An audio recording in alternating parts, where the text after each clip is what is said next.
Can you see me? I'm so short. I feel like I'm hidden behind here. It's all right. Anyway, okay. It's great to be here this morning. I think Bob and I wrestled all week. He wanted to come, and I wanted to come, and he wanted to come, and I wanted to come. And finally I said, I'll just go. I love to preach. He does too. He gets to do it all the time. So I went out. So you got me.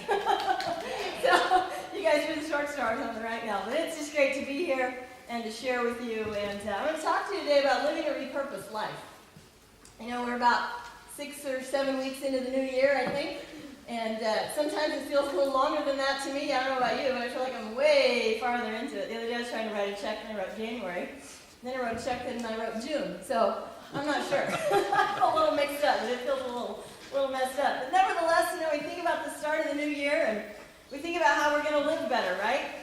And we think about how we're going to eat better, and we're going to save more money or read more. We're going to improve ourselves, or we're going to improve our lives. And we're going to do all these great things. And some folks have moved beyond setting a New Year's resolution because that resolve and determination really doesn't last very long. You know, life happens, it gets in our way, and things change, and sometimes we just get overwhelmed. Sometimes we have bitten off more than we can chew, or we set this resolution because everybody else is doing it, or our goal is too lofty, or our motive is impure. And some people don't really make a resolution. I've heard more and more in the last few years, people are choosing a word instead that they're focusing on for the year. It's a word that they want to study. It's a word that they want to use as a guide or commit to meaning, or really that's just the focus of everything that they're doing. To remind them they need to prove in that area. I have a friend who said her word this year is listening. Someone else is intentional. Sometimes it's anticipation. And we all select these words. For others, they've not really set a new mark per se. And they've not really resolved to do something new. And they've not chosen a word. Instead, they just decided they're going to repurpose. You know, we hear that. That's sort of a new word now, this buzzword. When we think about repurposing, it's defined as changing something or to change so that it can be used for a different purpose. So thinking about something that we change, something about ourselves or something about life or an object so that it can be used for a different purpose. Repurposing has been all the rage for the past several years, kind of in recent, and it's become big business. There are people that sell items to others in the repurposing and reclamation business and making money from a bunch of stuff that might just end up in a landfill somewhere. And Pinterest has certainly made repurpose a big business, hasn't it? It's hugely popular, and people post pictures of all the old things that they've turned into new things, and some of them, well, pretty much all of them to me, are really quite amazing. They're creative. I'm not creative, and so I'm always really intrigued by these folks who have this way of doing that, and they have this vision. They can see this old thing, or this, in my opinion, this broken piece of junk, you know, that they can see this beautiful thing that they can repurpose. They can change it into something. It can be used for a different purpose, and they post that on Facebook, and they do that. As you may or may not know, Volkswagens are pretty popular around our house. And they get repurposed in many ways, and my husband is repurposing them, and, you know, he keeps bringing them home, and I keep thinking, what are you doing? But there's some different ways that we can repurpose these, so I picked a few. He's not here to see these, but that's all right. So we've got a little chicken coop, you know, or a barbecue grill. I don't know if you can see that very well. Or we've got this office desk and a pool table. You know, so I'm glad he's not here to see these. I don't want to give him any more ideas than what he's got. Or you might look at these up in the top left, top two there on the left is a swimming pool made from a dumpster. That's exciting. A birdhouse made from old rain boots, or over here a work boot. Or ladies, how about a meat grinder made from an old camera? How about that, you know? Most interesting to me, I think, is this one. Joan Ussery is a hairstylist. She lives in Benoit, Mississippi, and she was looking for a new mobile home to put next to the lake. And her brother-in-law, who's an air traffic controller, suggested that he's in the aviation reclamation business, repurposing. He had this unorthodox suggestion that maybe she get an old Boeing 727. She lost her home to a fire, and so she just decided on something fireproof this time and went with his suggestion. It's a 1968 Boeing 727. It cost her $2,000 for the fuselage. It cost her about $4,000 for a house moving company to move it to her lot. It cost her about 6 months of her time and $25,000 to renovate it. And the resulting house has some very unusual features, and it's built to last. She did most of the remodeling herself. The original lavatory was kept functional as an aircraft lavatory. The cockpit control wheels, I don't know if you can see them there, but she retained those to maintain an aircraft look. A garage door opener opens and closes the rear doors. The floor plan consists of 3 bedrooms, a living room, a dining room, a fully equipped kitchen, a laundry room area. And her favorite room is the master bathroom with a jacuzzi in what was once the cockpit. And she said, I love all the windows and all the storage. Friends adore my cute little bathroom. I mean, you have to admit, it's pretty creative, it's pretty amazing. That's quite the repurposing project. That's quite the transformation. But you know, the greatest and the most amazing transformation of all is when God repurposes a life. When He changes our life so that it can be something used for a different purpose than what we've been using it for before. And no one does it better than He does. He's been in the business now for thousands and thousands of years. In fact, if we looked at a few scriptures, if you look at Revelation 21:5, it says, Behold, I make all things new. That's something to get excited about. Regardless of where we find ourselves, regardless of what we find ourselves involved in, regardless of how bad we've been, or how broken, or how old, He makes all things new. In Isaiah, it says He makes beauty out of ashes. Think about times in your life when you just felt like all you have left is just the ashes of your life. There's nothing left but that. And I think I preached a sermon maybe several years ago here about how He makes beauty out of those ashes. It's amazing repurposing and transformation. If you look at Joel 2:25, He gives back even the years that the locusts have eaten away. The years that we have maybe wandered and we feel like we've not amounted to anything, and the locusts have eaten away our time in our life in terms of what He does for us. This morning I want you to think about repurposing your life. In other words, changing something about it, changing something about yourself into a way that can be used for a different purpose. You know, it's pretty difficult to break free from hurts and habits and hang-ups. It's hard work. It takes effort. It takes commitment. But they can be repurposed. They can be changed. These hurts, these bad habits, these hang-ups and places we find ourselves stuck can be changed. They can be repurposed. There's transformation so we can be used for a different purpose. When we repurpose an item, we make a change of something old into something new. Something that's not been useful or healthy into something of use and value. But it requires effort. It requires time. It requires energy. Think about your life. Think about using your past or current hurts. Think about using your habits and addictions. Think about maybe some hang-ups you have, such as fears, or obsessions, or inhibitions, or embarrassment about something, or you're struggling from your life, your self-worth, and how can you repurpose those to be used in different ways? I have things in my life that I find myself on a daily basis, it feels like, especially the last few weeks, thinking about and struggling with, and I keep thinking, I've got to change that. It's not doing any good the way I'm using it right now. I've got to change that thinking and shift it and into something that can be useful. To make a change, it starts with awareness. I'm aware of what that is. Sometimes we're not aware of it. We have a need. We're hurt. There's an addiction. When we are aware of our condition, then we can take ownership. So we're aware of it. Once we're aware of it, we take ownership. But the ownership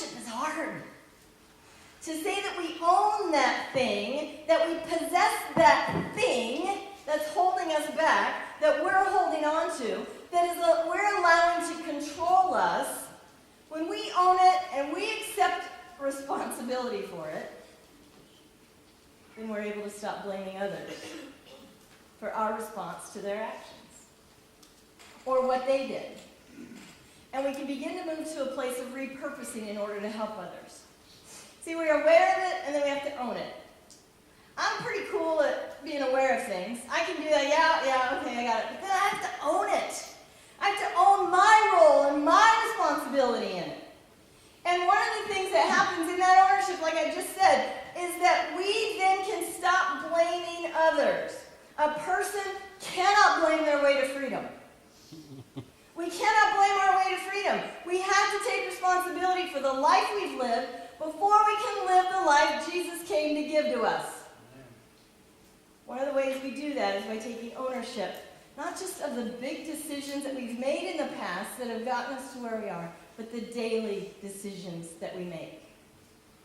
We allow God to love us. We receive His grace and His forgiveness. But one of the hardest things for a lot of us is to let God love us. To really, truly let Him love us. We don't feel worthy. We don't feel good enough. I'm not. I'm less than. I'm too much of this and not enough of that. And God, I'm a mess. Surely I'm not worth your love. But He came to a messed up world, and He saved messed up people, and He rooted around in the junk pile of humanity, and He found us in our brokenness. And He restored us, and He changed us so that we can be free and we can be useful for a different purpose, for Him. To do what He's called us to in the first place, to fulfill His promise, to be everything He's planned for us. Ephesians 2:10, I have come and you are my masterpiece, my workmanship, and I have planned for you to do good things. But when we don't think we're worthy, we don't think we're good enough, then we don't do good things for Him. We get stuck. And He proved His love, and He proved His grace, and He proved His forgiveness. And nothing is ever wasted in the kingdom of grace. I said over and over again, if I do counseling with individuals, and if I'm working with people who have gone through difficult things, they don't understand why, and they get frustrated with it, and they think, what am I supposed to learn in this, and how is this going to help me? I say, maybe you don't know right now, but I can tell you this, nothing is wasted in God's economy. Absolutely nothing. He uses it for our development, for our growth. He uses it for us to help other people. He uses it for our faith to grow. Nothing is wasted in His economy. Nothing. Nothing. None. Zero. Nada. Your pain has a purpose. Your brokenness, your hurts, your habits, your hang-ups, the fears and the anxieties about life and circumstance, your failures, all of these serve a purpose. Aren't you glad? I hope they do. I don't know if I do, but there's a little bit of that going on in my life, and I would hope it serves some purpose. Your story becomes a testimony to inspire others. Once you recognize this, once you're free from the bondage that life can bring, you are free. And once we find freedom in God's grace, how do we stay free? Somebody once said the problem with living sacrifices, they get up off the altar. How do we stay free? Once we give, once we sacrifice, how do we stay free in God's grace, in His love, in His purpose for our lives? Sometimes we have to repurpose. We have to repurpose. We have to think about how we live and how we think and how we process and what that means for us. And we have to take that on and take that in. There's 3 ways I want to look at this morning. We're going to live unpurposed or repurposed life. First of all, we're going to stay close to Jesus. To live a repurposed life, we have to stay close to Jesus. Now, some of you are saying, well, I do that already. Good. Stay closer. Keep getting closer. Galatians 5:1 in the New Living Translation says, so Christ has really set us free. And then it goes on and says, make sure you stay free and don't get tied up again in bondage. Another translation, slavery. Don't get tied up again. In other words, don't go back to the things that keep you in bondage. If there's a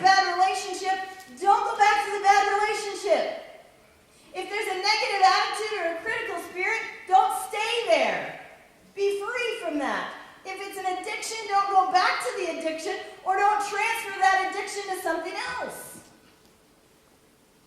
Sometimes our schedule is what enslaves us. We're busy with work, we're busy with family, we're involved with friends, we have our kids busy in 2 or 3 activities in the week, and we're running back and forth to practices and games and birthday parties, and we had Bible study, we had small group, and we had church activities. So these aren't bad things. But if we're not careful, they're all important to us. We can become a slave to the schedule. And we can become so, maybe even addicted to it. Look at all I'm doing. Look how busy I am. And there begins to be this addiction as to how busy we are and what it looks like and how we can say that about what we're doing. And if we're not careful, sometimes God gets moved right out of that schedule. And we have to stay close to him. And for some of us, we might even have to schedule it. We might have to put him on our list.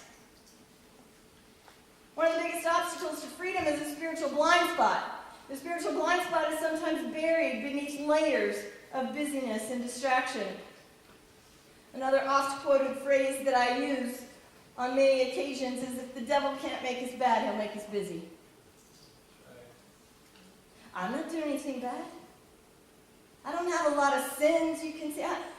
I'm doing okay.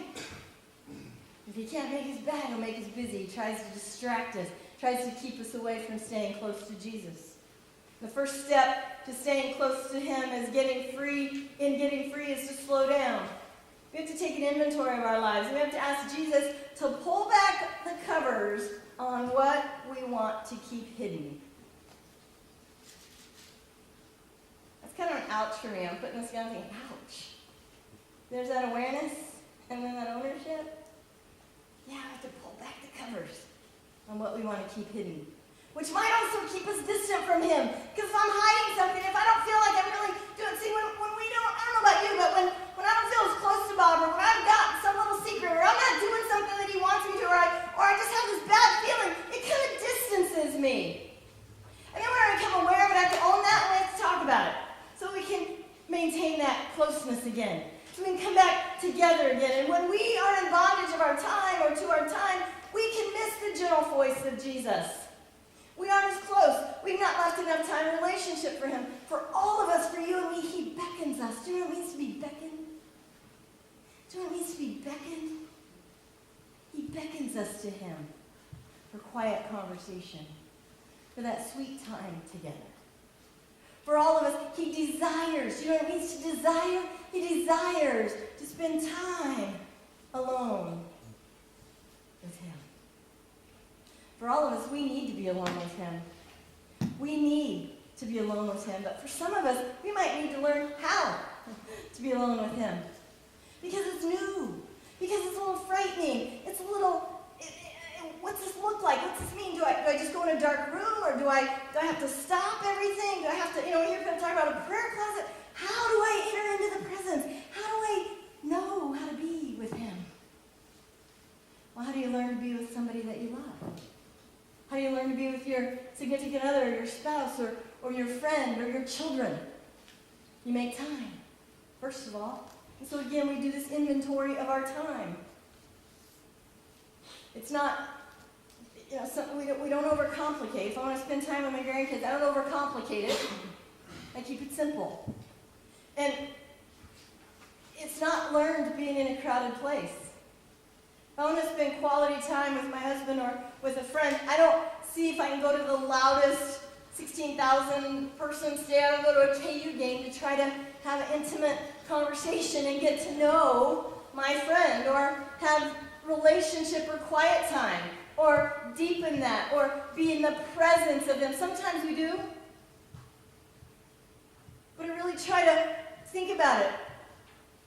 Being in the presence of someone else, being alone with Jesus, being alone with a friend is not learned while you're working on a project. Have you ever done this? The child or spouse or friend's trying to talk to you, and you're sitting there, they're like, hi, how you doing?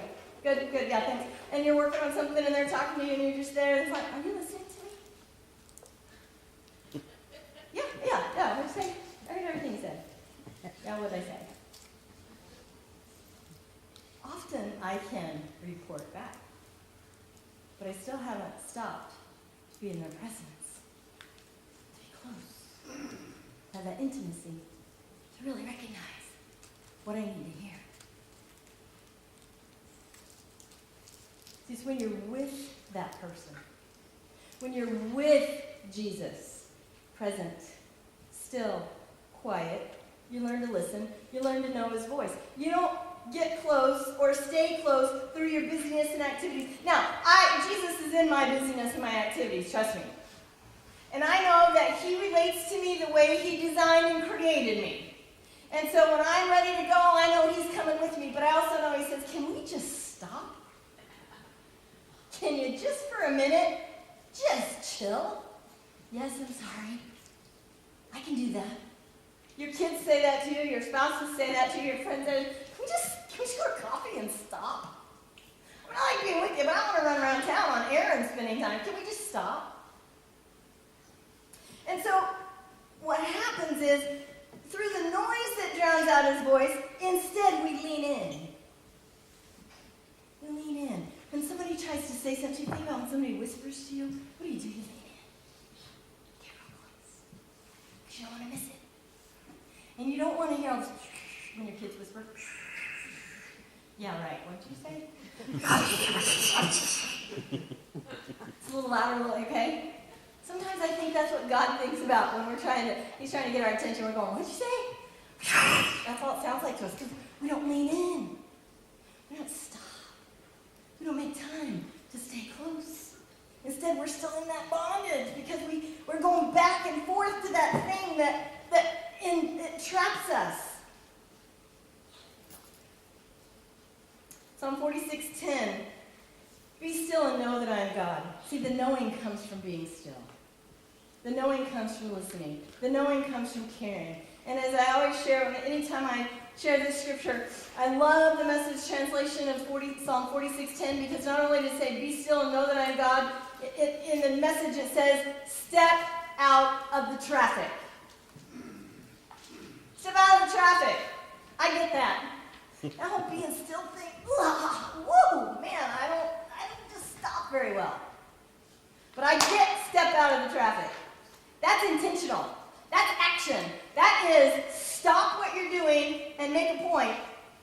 Get close and to lean in and to listen. So living a repurposed life comes when we stay close to Jesus. Number 2, how do we live a repurposed life? A really hard one. As if staying close to Jesus and getting that all together isn't hard enough. We surrender. We surrender. Surrender is the intersection between acceptance and change. We accept that we have to surrender, and then we change. It's an intersection. We don't like that word, because we feel very vulnerable when we surrender. Think about it. Surrender. Hands up. I surrender, Lord.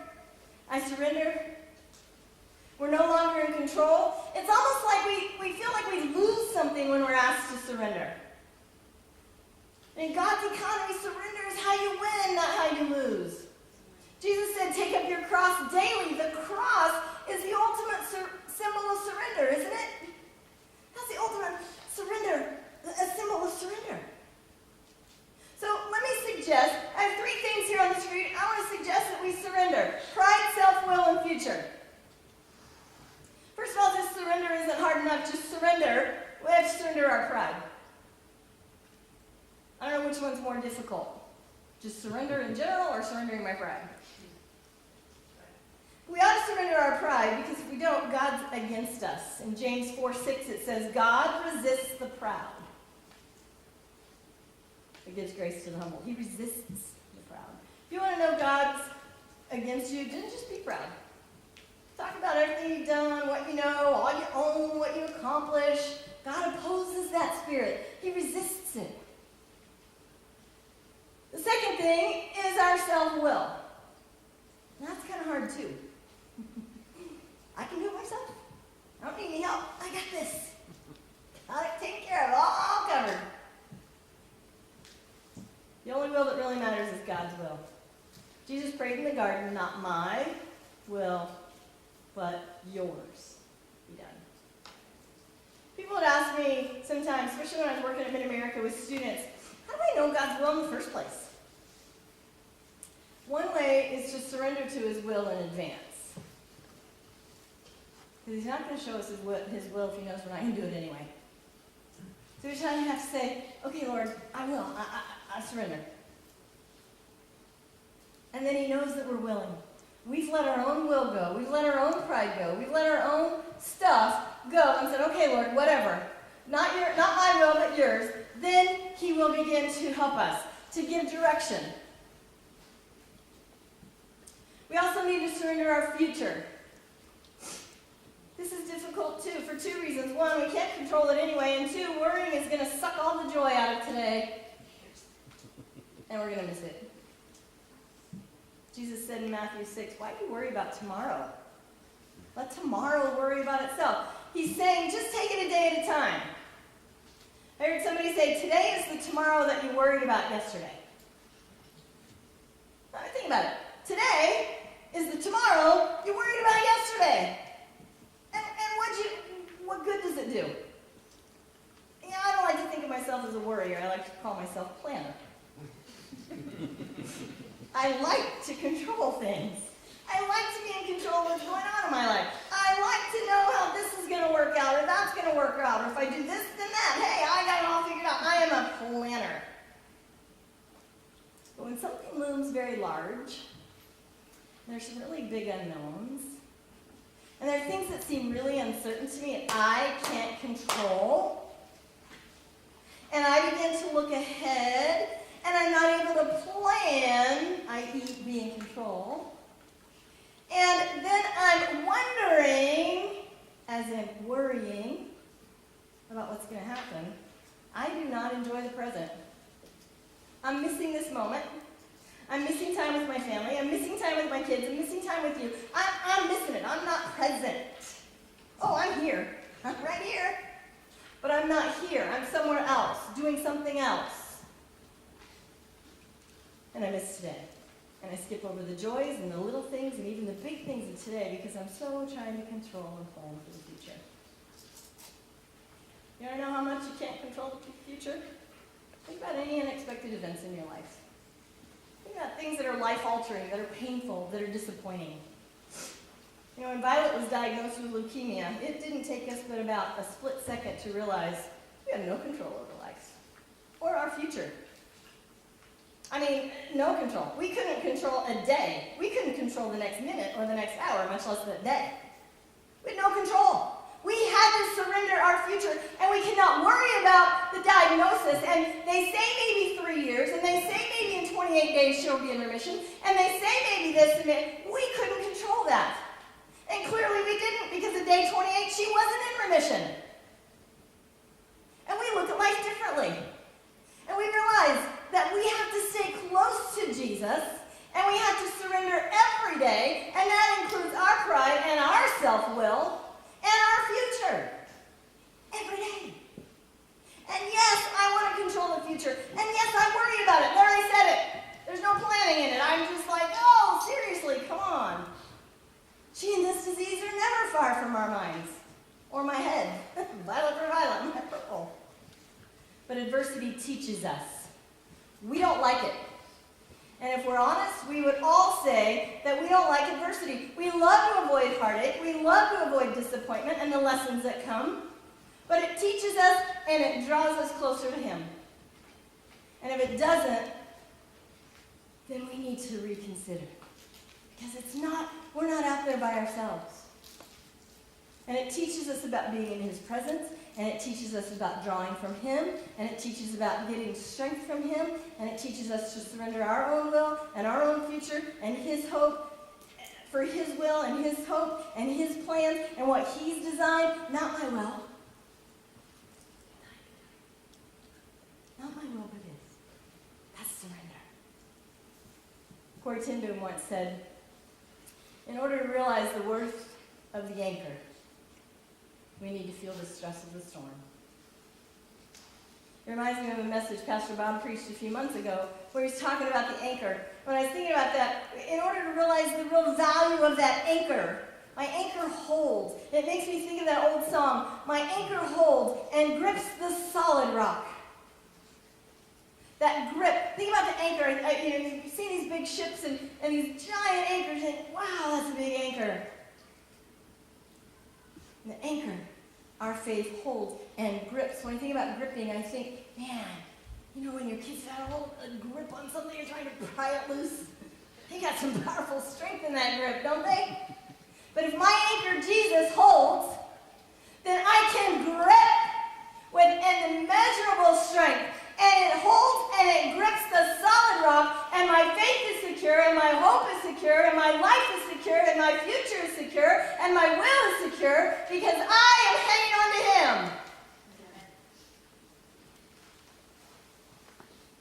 I had a friend and a mentor who would, a very dear mentor and friend, he would start every day, and he told me this story. Every day he'd take a blank piece of paper, and he would go, and I saw it for years. And he would take it, and he would start every day with his Bible and a blank piece of paper and a pen. And he said, I just go into the presence of the Lord. And so he's staying close to Jesus, and then he surrenders. He said, I just lay it down, and I say, okay, Lord, here's my Bible, here's my paper, here's my pen.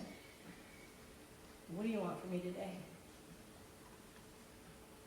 I mean, yeah, I got a list. I got to go to work. I have things I do. What do you want from me today? And he said I would listen. I'd just listen. Pretty soon words would come. Pretty soon people's names would come, their faces. And then what I was supposed to say to them, what I was supposed to do for them, how I was supposed to impact their life, or what he wanted me, how he wanted me to engage in their story.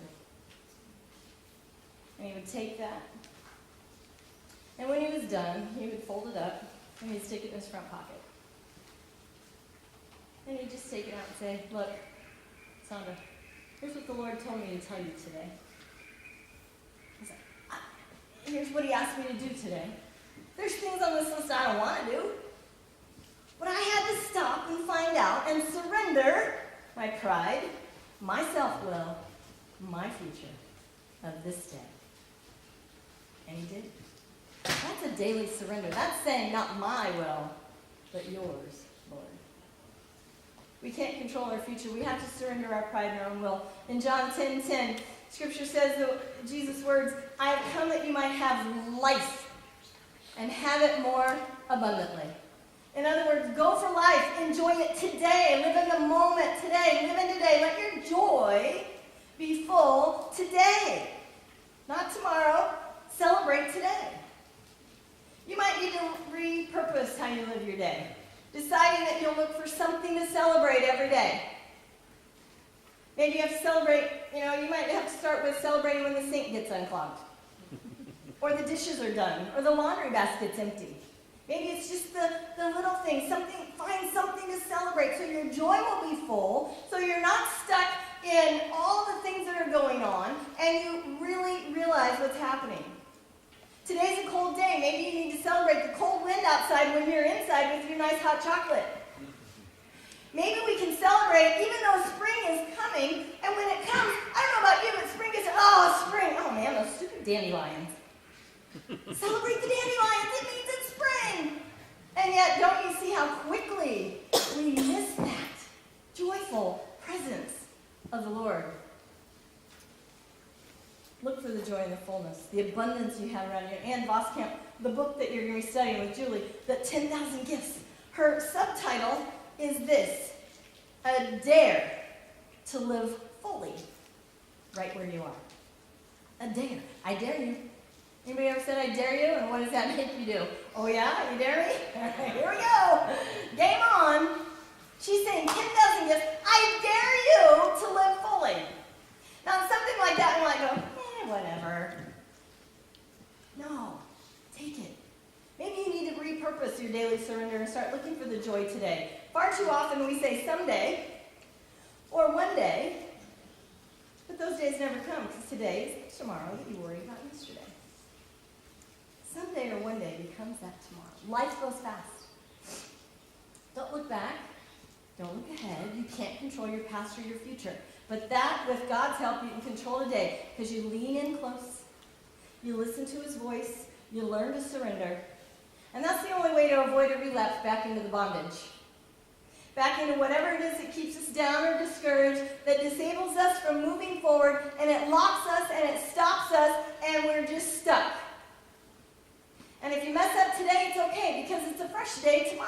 And it's a fresh start. And it says we can surrender every day. And you know what? His mercies are new every morning. Every morning. We surrender daily. That's what keeps us free.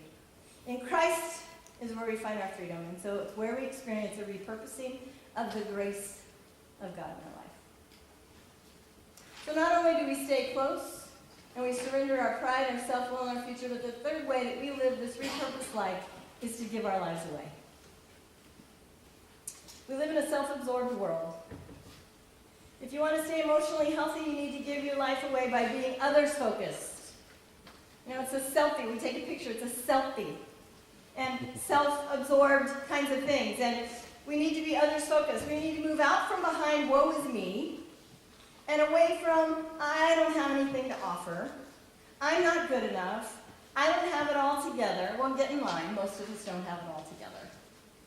You are among friends here this morning because we don't have it all together. It's a daily thing, daily surrender, daily working. We don't have it all together. We're a work in progress. If you've been healed emotionally, mentally, spiritually, from your past, from abuse, from disappointment, then be a healer. Remember what I said earlier? Your pain has a purpose, and your story becomes someone else's testimony, and it becomes your testimony and can inspire other people. If you found hope, give that hope to other people, whether it's the hope of Jesus, or the hope of opportunity, or the hope of how to move forward, or whatever. You have hope, and all of us, if we're truly Christ followers, have the message of hope, and we should be sharing it. We shouldn't wait for Reach the City to say, oh, hey, do you know Jesus? And pick our two people to have our two conversations with. We need to be sharing that hope every single day. It reminds me of the story of a guy who went to a revival. He owned a huge company, and he went to a revival service or something, and he met Jesus there, and it changed his life, and he came back, and he gathered all his employees together, and he said, come on, I got to tell you something. I found the hope of Christ, and it's hope for salvation, and he changed my life, and there is a heaven and a hell, and I want you to go to heaven because it's for eternal life, and I found hope, and I want to share it with you. And someone said, yeah, we know that hope too. And he said, you know it? How long have you known? And you weren't going to share it with me? You were going to let me go to hell? We have no hope. It's the message of the world. We need to share the message of the hope of Christ with everybody we come in contact with. That's giving our life away. Am I the only one that gets excited about that? You've got to share the hope. If you have hope of any kind, you need to share it. You maximize a repurposed life by sharing your story, by empowering others to overcome with the help of Jesus, with encouragement and support that you can offer, that you're willing to offer. So we're in a self-absorbed world and talking about giving our lives away and moving out of that, but I want to take you back for a minute. I'm going to give you permission to become self-absorbed. Think about yourself for a minute. Think about your hurts. Think about your habits. Think about the hang-ups you have, the experiences you've had, the lessons you've learned. Think about the prayers God has answered. Think about the doubts and the fears that you've overcome. Think about the talents that you have. Don't anybody tell me you don't. You know my life work is drawing out the talents of those that I meet and saying, God has equipped you. And he has given you talent and ability far beyond what we use and what we recognize and what we embrace. Think about who you are. As you take inventory, you should see that you have what someone else needs. And as you give of yourself to others, what you are doing is repurposing your pain. You're repurposing those experiences. You're repurposing those unused talents. Remember, repurpose says to change something to be used in a different way? You're repurposing those fears for use in the life of someone else as you change those to be used in a different way in your own life.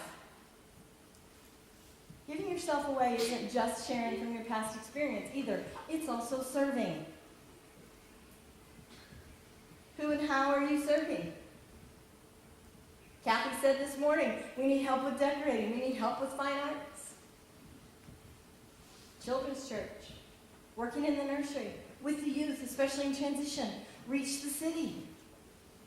Not just on March 21st, but every day. Can you smile and help other people feel welcome? Then be a greeter and welcome our church family. New friends to Faith Chapel. Can you cook, provide a meal when somebody's sick? Are you a prayer warrior? Then pray, pray, pray. Do you have the gift of encouragement? Can you write a note? There's some notes back there, encouragement cards. Write one, drop it in the mail, share a hug, lend an ear, make a phone call. Do you like to organize or help clean? We've always got a need in the church. Other people do too. Where are you using what's in your hand to give of yourself? Whether it's your time, your talent, your tithe, your testimony. How are you encouraging others in your faith journey, in their faith journey? How are you giving yourself away? Where are you repurposing the highs and lows and the joys and the sorrows and the tragedies and the triumphs of your life? Don't sit on the sidelines. Don't wallow in self-pity. Don't wait until you have things just right. Mother Teresa said, servants can go where kings cannot. Your willingness to give yourself away and serve God through serving others is significant to you. And it's significant to your sphere of influence. And not only can servants go where kings cannot, you can go where I cannot. And I can go where you cannot. And Patrick goes in lots of places that Becca doesn't go. And Christy goes in lots of places Roger doesn't go. And so how are we giving ourselves away? We can go to places if we're willing, and we stay close, and we surrender every day, and then we say, yes, Lord, I'm going to serve you, whatever that means, whatever that looks like, which is all part of that surrender, and listening to what he would have us to do, and giving ourselves away. No act of service. Hear me. No act of service. None. Zero. Nada. No. N-O. No act of service is too small to bring God to the edge of his seat. Not one. Scripture's clear in Matthew 10:42. Anybody who gives a cup of water in my name will not lose their reward. When you make a decision to give your life away, serving others and sharing what Jesus has done for and given to you, you're following Jesus' very example of being a servant. That's what he did. He served. He gave his life. Not only did he give his life away, he gave his life. And that changed the world. And when you follow his lead, you will change your world. I'm glad you're on the journey. We're all on the journey together. We learn together. We rub elbows together. We share in one another's life. I'm glad you're healing. Or perhaps you have more work to do. Or maybe you're still struggling with something. Or you might be bound by fear or the unknown of the future. And that's okay. It's a process. It's a journey. And we're all traveling it together.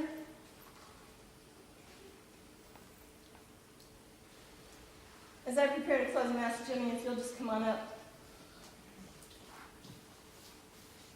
I want you to think about what I've shared with you today.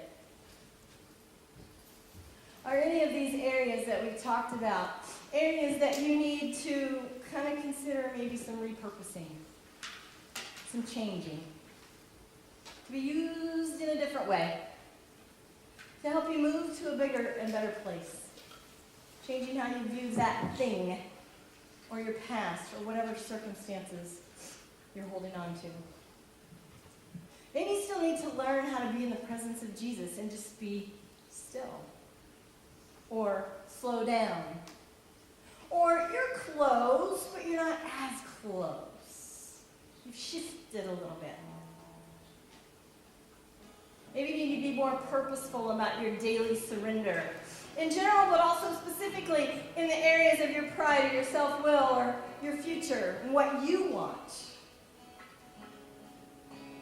Allowing him to provide you for your own peace.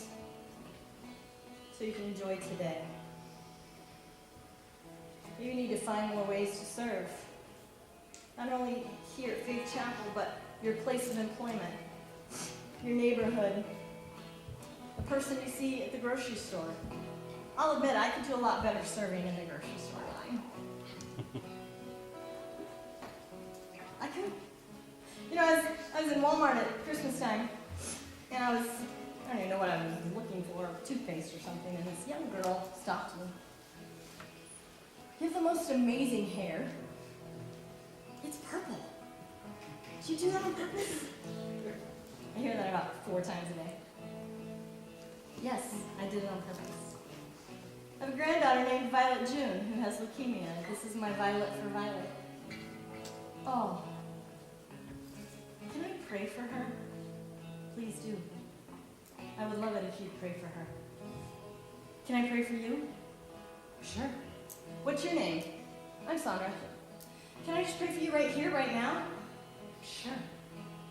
So she prayed for me. And she prayed for Violet. And she prayed that God would just give peace to my heart. And that Violet would be okay. I've never met her. I'm not saying that when you give your life away, you just got to randomly stop in Walmart and grab everybody you see and pray for them. But if we're close to Jesus, and we've surrendered our day to him, he might ask us to give ourselves away a little bit by serving someone that we see, that we're drawn to, and he asks us somewhere that prompting of the Holy Spirit. See, when we're close to him, we hear that still small voice. We feel that. We know that. I talked to this young girl. I said, tell me about yourself. Oh, well, I'm in college. You are? Home for break? Yeah. What are you trying to do? Well, I don't know. I think the Lord just wants me to serve people. I think you're doing a good job. You served me today, therefore you served him. Good job.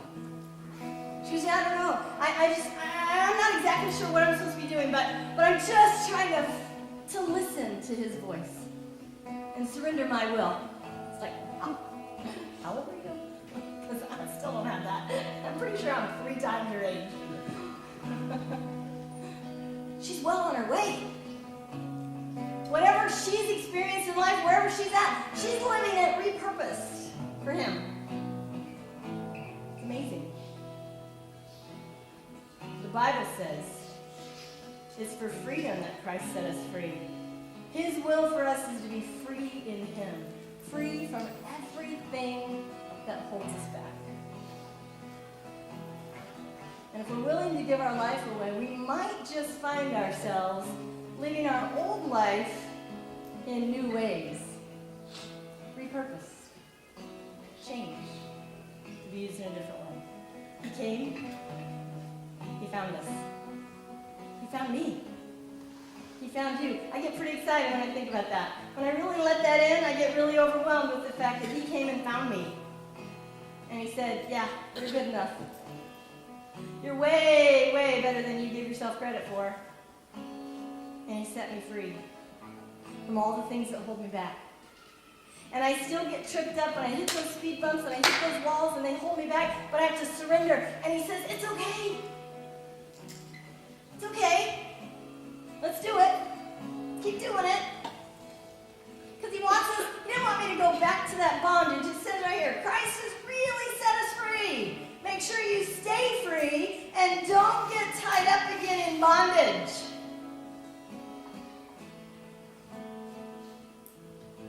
Came. He wants us to have life abundantly, overflowing, full of joy. Who else wants that? And you don't even have to pay for it. He paid for it already. That's an amazing gift. Let's stand this morning. If there's anything this morning that you feel like you need to pray about or you want to come forward and let us pray with you, or you just want to stop, step out of the traffic, lean in a little bit, come up, there's some altars on the side, there's front rows, you can stand here, we'll pray with you, we'll love you, we'll help you hear his voice, understand what it means to surrender and how he's calling you to serve. I'll pray. If you want to come, come. If not, be dismissed. grab a card, write a note to Pastor John. We'll see you Wednesday night for Ash Wednesday. Father, thank you that we are free. When we choose to be free, when we choose to let you make us free, when we choose to lean in, climb into your lap, have intimate conversation and relationship, truly learn what your voice sounds like, sense your presence, see you in our life, the way you work out details that we couldn't even dream of. Thank you that we can surrender. It's a hard one. And it really is a daily, sometimes multiple times a day, surrender. My pride gets in my way. I'm pretty sure I can do it myself. Then I get stuck. The only reason I'm stuck is because I did it myself. Got my own way and I messed things up. And you gently, with your grace, come and redirect, pick me up, forgive me. Help me to continue to serve not only you, but to those around me, so that they can understand whatever my pain purpose has been. I can help them see that theirs too will be healed. That you truly are the healer, the one who restores life from death, the one who is truly our hope, not only for this moment and this day and tomorrow and the month, but for eternity. Help me to always serve others with that message in mind. If anyone here today, Lord, needs a fresh repurposing, a change so that whatever they're doing, whatever they're experiencing can be used in a different way to glorify you, I pray that you would speak to them and help them be aware of it and own it so they can truly hear your sweet, tender voice of love and forgiveness. Thank you for everyone here. Bless us in this day. Bless us in this week. Wednesday we start Lent. Thinking about how we are going to be relentless in our pursuit of you. It draws us back to you through sacrifice, just as you did on the cross. Just thank you for that. In your name I pray. Amen. If you want to come and pray, please do. Otherwise, you're dismissed.